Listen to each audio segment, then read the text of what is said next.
مساء الفل. مصريين مصريين. دي هديه والله شكرا كثير والله. دي سماعه ترجمه هديه ليك. انت منين؟ والله شكرا. انت منين؟ انا من محل. محل. وانت منين؟ منصور. احسن ناس. افتح السماعه. والله بس كذا كثير والله. افتح السماعه بس. اقلب اقلب. ما شاء الله. مش هنجيب وشك عشان انت قلت مش عايزين نبان. شكرا كثير والله. بارك شوف الله السماعه فيك. بس الله افتحها كده. انت انسان محترم. دي ربنا يبارك فيك. ده السلك بتاعها بيتعلق فيها. ده ستايل.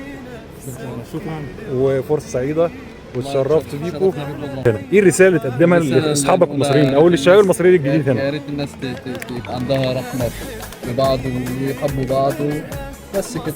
طيب نصيحه لواحد لسه جاي جديد فرنسا تقول له ايه؟ يتقي ربنا في شغله، في حياته، في دنيته، وربنا والله يخلي باله يكرمه. من شغله، واهم حاجه شغله رقم واحد. الشغل. لا، اهم حاجه صلاته الاول، صلاته الاول وبعد كده الصلاه والشغل. انت بتدور على الفلوس على فكره. لا، انت بتدور على الدنيا وبتدور على الاخره. طبعا.